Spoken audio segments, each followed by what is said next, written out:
Well, good evening, everyone. Thank you for coming to the panel on personalized medicine or precision medicine. I'm going to introduce briefly my guests, my speakers that will be participating in the panel tonight.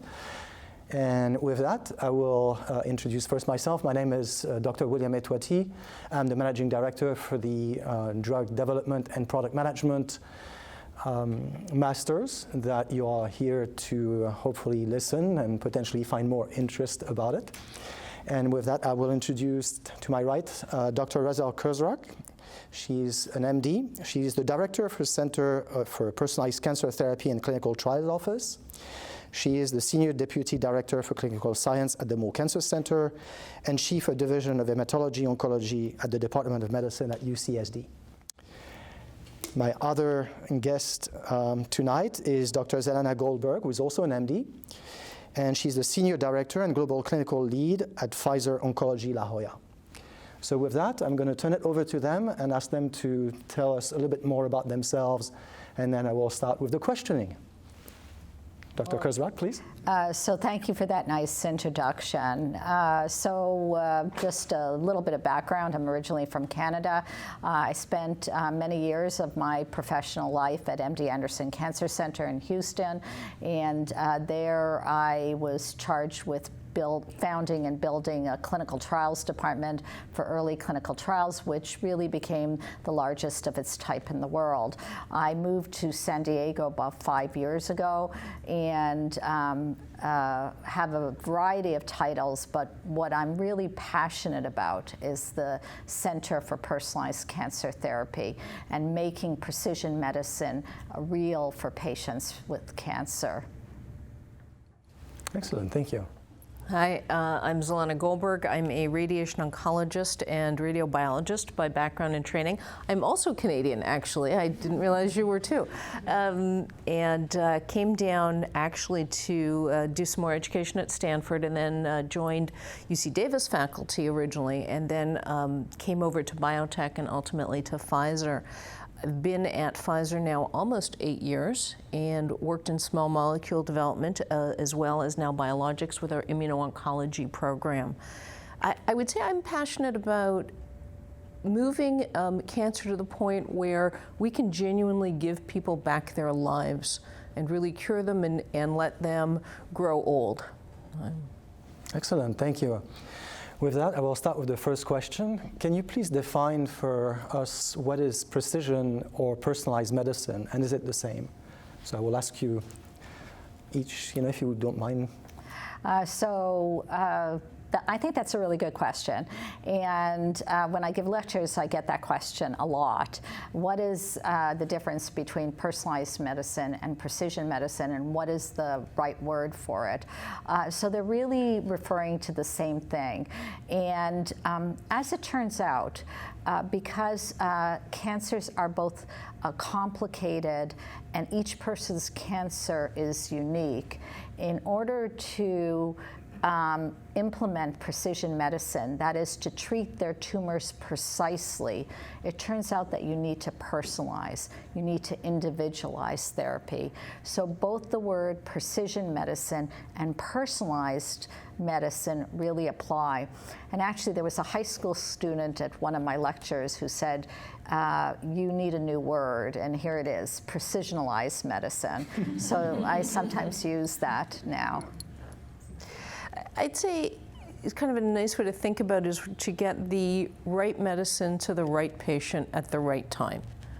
And that takes a lot of science. It takes the personalized information about the tumor, about the staging, about the cancer, about the patient.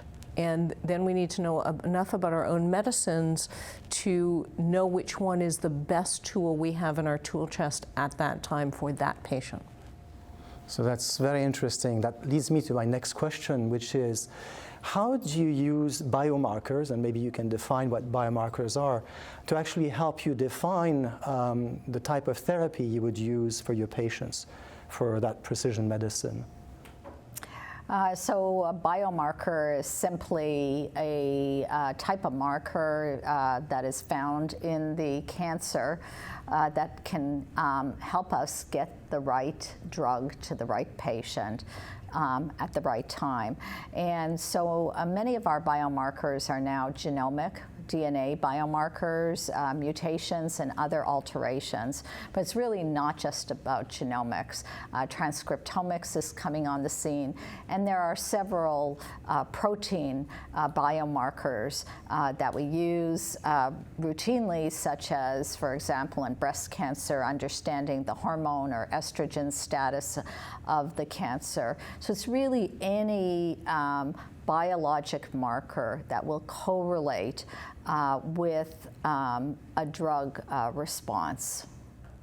I think that's a really good definition. It's anything that allows us to distinguish patients who are likely to receive benefit from those that are not. So we don't expose patients to treatments that will only give them side effects and will not help control their cancers.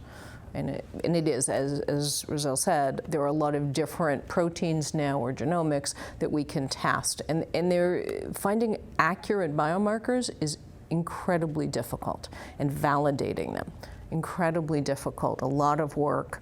And we really need them to truly separate those that will respond and those that won't. So it's a short phrase for a very large area of interest in medicine. So I have actually a follow-on question on the biomarker side, which is, having been in industry for many, many years, and since you are our industry representative, how do you use biomarkers when you design clinical trials, actually? And I know Dr. Kurzrak also conducts clinical trials as well, so the question goes for you as well. But I'm wondering, because that's something that's quite important. And what are the advantages of using biomarkers for clinical development? Sure. So biomarkers, very generally, we would certainly try to use, we always try to use validated biomarkers for selection strategies, again, so that the patients that come onto a given clinical study are the most likely to get benefit. The challenge, especially early in drug development, is knowing ahead of time which biomarkers will in fact help that selection, and whether we are testing the drug in an appropriate group. The separation, for example, we've just been at a long meeting, and we're certainly talking a lot about biomarker strategies. A lot of them get developed after we have a big study and we have a large enough data set. And because some of them are transferable across tumor types, but a lot of them, what are the cut points, are very tumor specific. So something that distinguishes those who will respond, more likely to respond versus less likely to respond in lung cancer, that same cut point does not necessarily translate to other tumor types. So it's very difficult, very important to do. And it's very important within that, when we write our studies, is we do our very best to ask patients and ask investigators to collect tissue, and particularly tissue up front. And also we don't have a lot of success, but we ask for tissue at recurrence, because that's going to really help drive our next biomarker development and selection process. Excellent. Well, moving on to the next question, I was wondering if you could describe what are the new modalities and the new medications that you would consider for precision medicine. I'm thinking particularly about immuno-oncology or CAR T therapies, which we have heard a great deal recently. Yeah, so I think a lot of new drugs are being developed with biomarkers. The ones that come to mind as as a first step, are really some of the drugs with genomic biomarkers. So let's say in lung cancer, where we look for specific genomic abnormalities, and it might be, for instance, an EGFR mutation or an ALK alteration. And then we choose those patients in order to give them an EGFR inhibitor or an ALK inhibitor. But it turns out that biomarkers are very important in immuno-oncology as well. And often people think about the genomic field and the immuno-oncology field as separate silos. But I like to think of them as a couple, and they're married to each other. So our current immuno-oncology drugs work by reactivating the immune system. The immune system has been inactivated by the tumor for the tumor to survive. Some of our drugs, like checkpoint inhibitors, reactivate that immune system. But once reactivated, the immune system still has to recognize the tumor. And the way it often recognizes the tumor is as a result of the mutations in the tumor. So those mutations result in what we call neoantigens that are presented, proteins that are presented by the tumor on the surface. And the immune system, once reactivated, will react to those proteins. So the more mutations that you have, the more abnormal proteins or neoantigens that you're presenting, the more likely the immune system is going to recognize that tumor as not belonging and wanting to get rid of it. So some of our best biomarkers for immunotherapy are in fact biomarkers that reflect a very high mutational burden. Thank you. Absolutely, and this, again, we've seen some really interesting data on that in lung cancer, where they've been able to define a cut point that seems to separate those patients who are more likely to have tumors that respond versus non-responders. That cut point does not appear to be generalizable outside of lung cancer. So the principle still seems very much to work, but the cut point doesn't. And this is where some of the challenges lie in developing biomarkers that are robust, is each step has to be validated for each tumor type.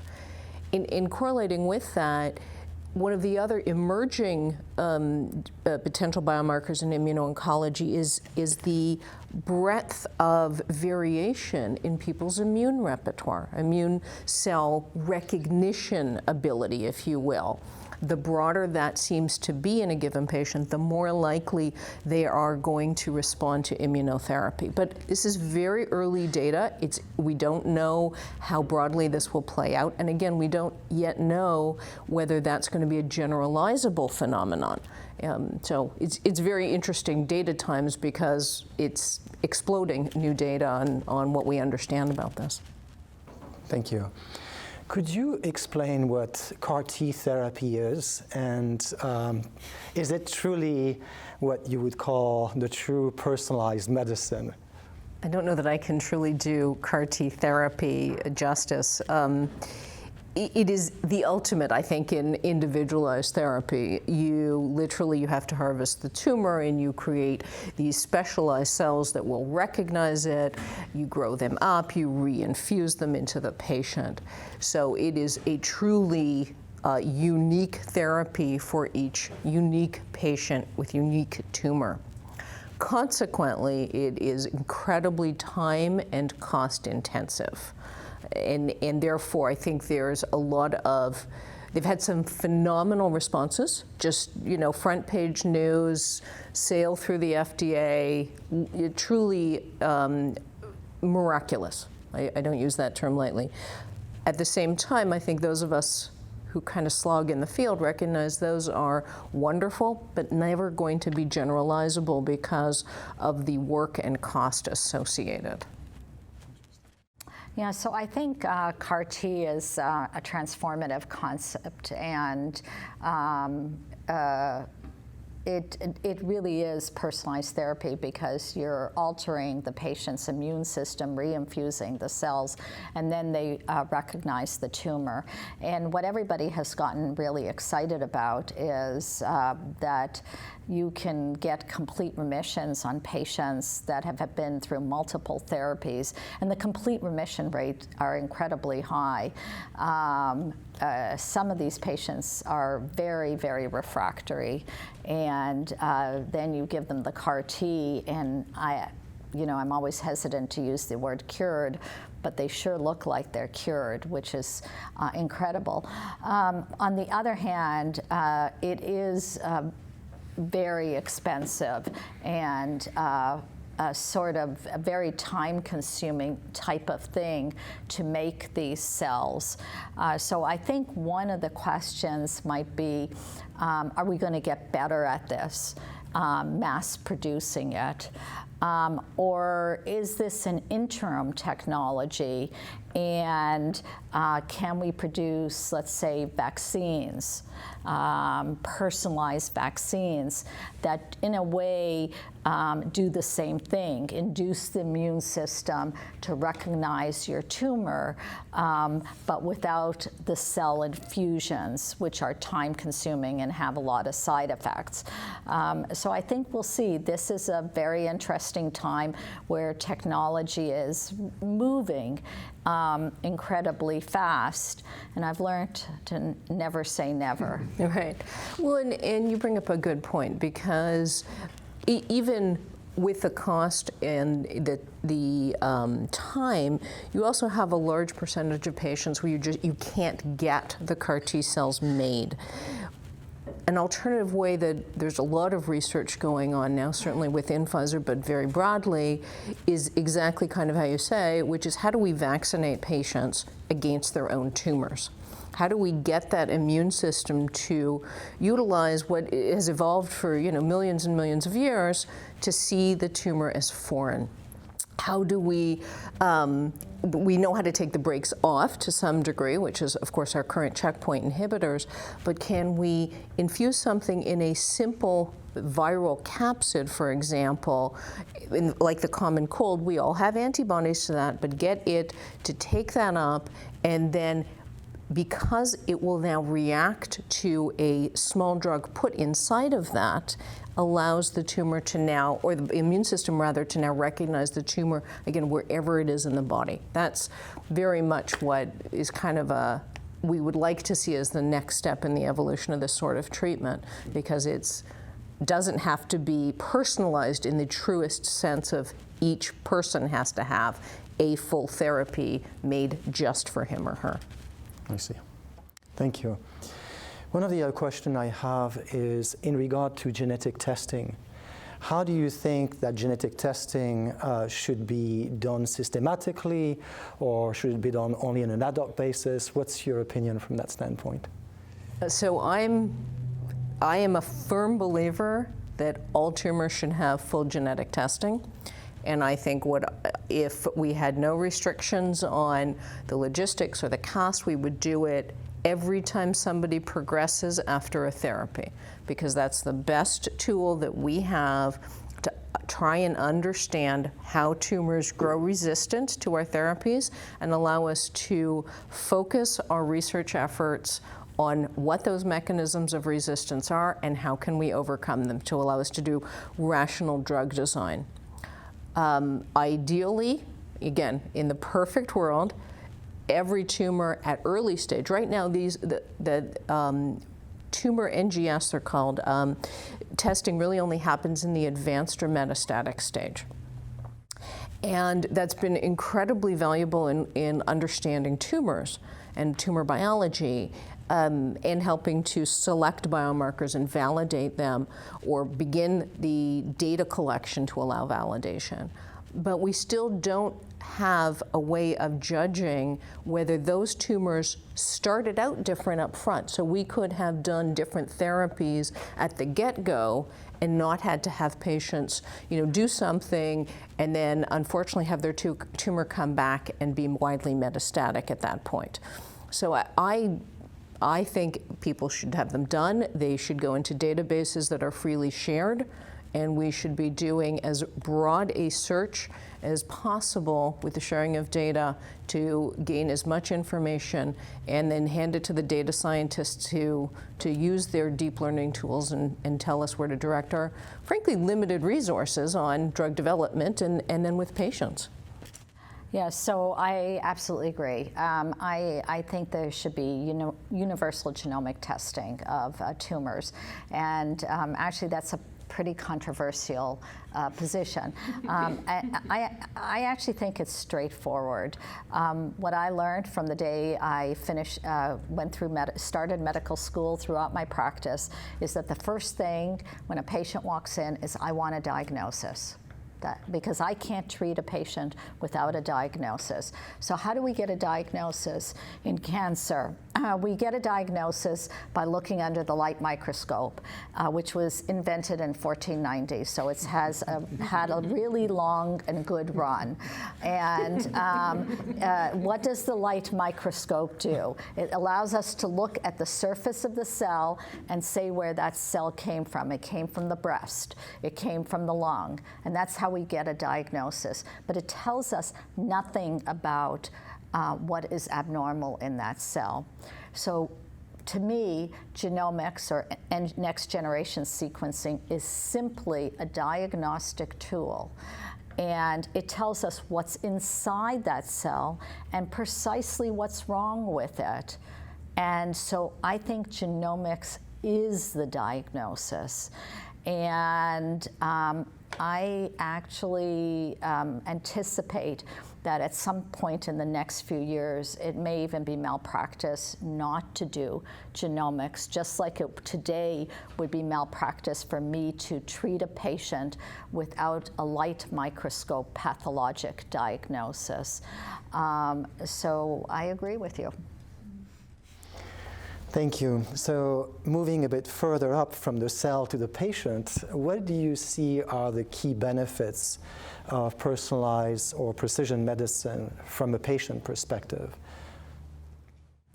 Okay, I'll take that. So I think patients really understand this concept that each tumor is different, and that we want to understand with genomics or other biomarkers what's wrong with their tumor, because no patient really cares about what's wrong with another 100 people's tumors.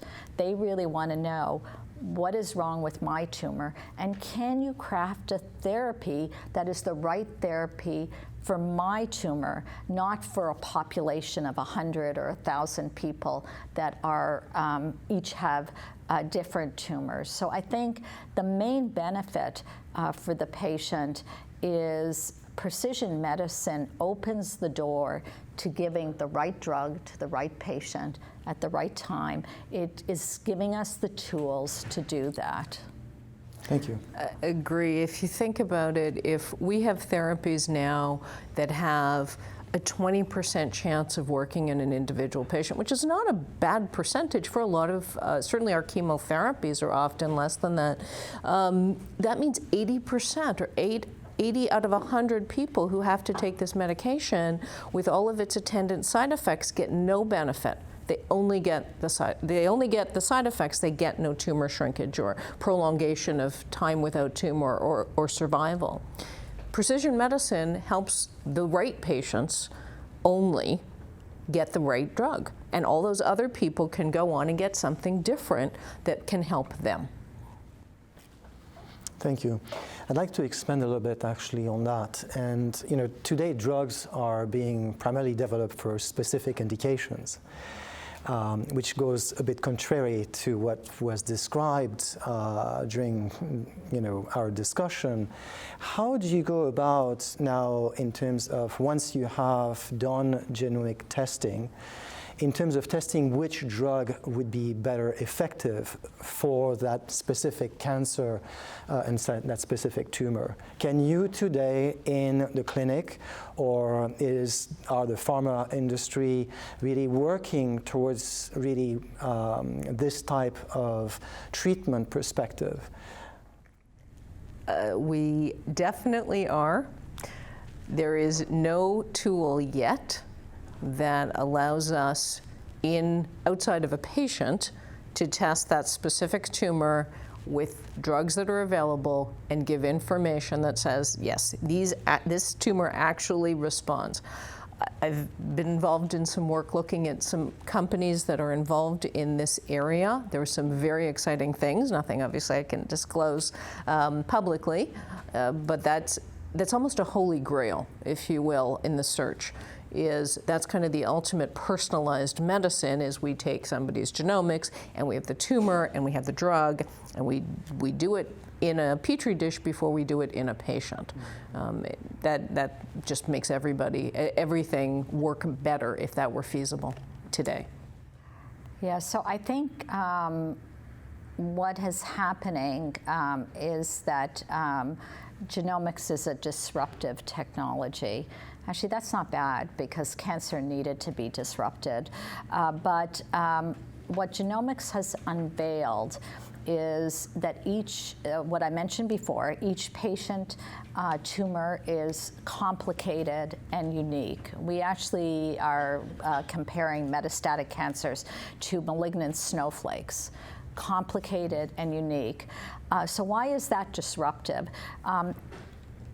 For the last 5 decades, everything that we've done in clinical research, in clinical trials, we've set up a whole regulatory system, and in clinical practice involves finding commonalities between patients and treating them in the same way.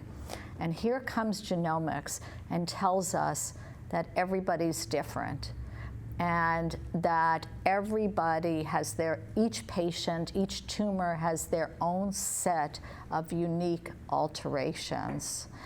So if you think about it, the paradigm of finding commonalities doesn't work anymore.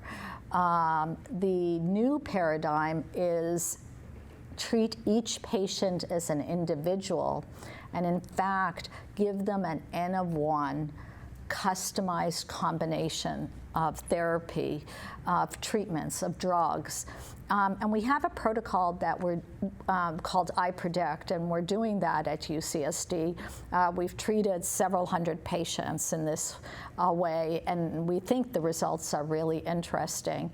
But then if you ask me, how are drugs going to be developed under that paradigm? Yeah, that's not really a pharma paradigm, I can tell you. Right, so that becomes now a problem, because the way we develop drugs no longer fits with what the science has told us about cancer.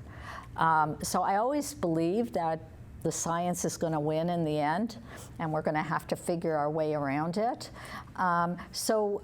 We've been able to manage this now with a new type of protocol where we individualize therapy. But when I'm asked by industry colleagues, so how are we going to develop a drug under this paradigm? I don't have the answer to that. Well, let me give you a somewhat different way to look at it. What genomics has allowed us to do, because we can look beneath the surface of the cell and look at the actual mutation, we now have the ability to group tumors by mutation and treat those as the core group and develop drugs there. And in fact, we have drugs that have now been approved in the United States for use based on their genomic status rather than their histology, or what the cells look like under the microscope. So that's one path through this. It's not one by one by one, but it's mutation by mutation. those are things that we're looking at a lot more, because it does allow us to individualize and make best use of the data as it comes, but at the same time have a big enough group of patients exposed that we can ensure that we're not seeing completely unique responses, but in fact this drug will work in all the tumors that have this sort of change in them. And we have a big enough group of patients who we can say, yes, we understand what the safety of the drug is. Because remember, half of the equation that we are asked to prove in having new drugs is that they are safe. And we can't do that on an N of 1. So it's a challenge. Mm-hmm. Thank you. One of the other question I have is in regards to technology. And we talked about genomic profiling. There are a number of companies, some of them in San Diego, who are actually working diligently in trying to put a sequencer on every physician's desk. Do you think that the future, let's say maybe 5 years, 10 years, I don't know what it looks like, would be that each oncologist could do full genomic, the patient walks in the clinic, and gets, hopefully, potentially can have access to you have to have access to the tumor, obviously. Maybe you don't. Okay. Maybe you don't. Actually, the last conversation I had today before coming here was about, there are 4 companies right now in a race to look at cell-free DNA from patients' blood. Okay. And 2 of them have what are considered a centralized model. So you send that blood in, and they have a lab that they do the test in and give you the result. And the other 2 are going the opposite direction and say, we're going to make a kit that we ship out to individual. At this point, we're thinking about it as hospitals, not individual physicians, but same idea. It says, okay, you get the blood, here's a fixed test, and you do it there. But the idea we need to have patients biopsy is really difficult. And you can speak to the challenges of that more so, but we know it's really hard, and we know we have to move beyond the invasive biopsy structure. Yeah, so I think it's complicated. So we've done a lot of liquid biopsies, which are blood, several thousand, and of course a lot of tissue sequencing as well. And where we are right now is that they're both valuable, and they don't give you the same answer. They give answers, it's like a Venn diagram. Part of the diagram overlaps, but part doesn't. Now, some people have challenged the validity, usually of the liquid biopsy, because it came second, because the answers aren't identical. But actually, there's very good biologic reasons that these give us somewhat overlapping, but also different answers. And so if you do a blood biopsy, which is taking a vial of blood and looking at the genomics, the shed DNA in that blood might be from multiple metastases, from the lung, from the bone, from the liver. In contrast, when you're looking at tissue biopsy, all you know is what's in that little piece of tissue. And we know that metastatic disease is heterogeneous, so you don't know what's in other parts of the body, but you can get that out of the blood. On the other hand, the blood's not perfect either. It's smaller amounts of DNA that's in the blood. Not all alterations may be shed into the blood, and we don't know if the alterations that we're not seeing in the blood, they may be important. And so far, what we can do on the tissue are usually larger panels than in a practical sense than we can do in the blood, although that might change. So I actually have no doubt that the blood will remain important. It's easy to sample. Right now, the tissue is still important. The question will be, will it remain important? And I think we have to see. I'm not sure. I completely agree. And just this tiny example gives you a flavor for how hard it is to develop biomarkers. because this is exactly some of the issues. When you take tissue, you have intrinsic sampling error. You only know what's in that little piece that you took out of the patient and looked at under the microscope. 2 millimeters over, 1 millimeter over, could be a very different scene, but does the blood capture that? How do we know what isn't shed? We know it is shed. We have, every time you have any kind of processing, when both samples have to undergo processing, you could be altering things. You could be losing things. How do we put in that quality? The issue of biomarkers is incredibly complex, and every step of it gets a sort of vigorous debate, and we need those data. It will be years until we have enough data for us to be able to kind of weigh in more so on blood versus tissue. Very interesting. I'd like to switch to a different topic, still on the precision medicine, but really, rather than being on the patient, I'd like to be on the educational side. And from your perspective, what is it going to take on an educational side of the healthcare professional, both, I would say, at the clinical level, but also in industry? So what needs to happen to educate physicians, nurses, pharmacists, from your perspective? Because I think it's really important. Yes, I think I'm going to tackle the clinical perspective, and I think that's a really important question. What we're seeing in the clinic is the technology has evolved very quickly, and physicians are not prepared for it. Physicians that have been in practice, they're puzzled by genomics. It's Greek to them. And worse is that the physicians that are coming fresh out of fellowship and fresh out of medical school are not being taught precision medicine.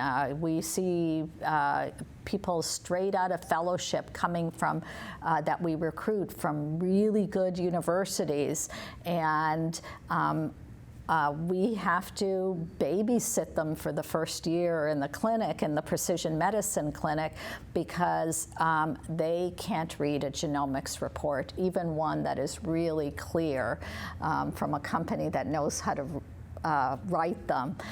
So we need some transformative changes in the whole educational area, especially in medicine, in cancer medicine.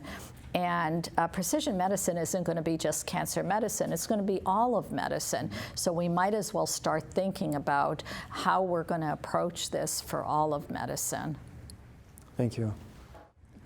Completely agree with the incredible need for education and continuous education, of course.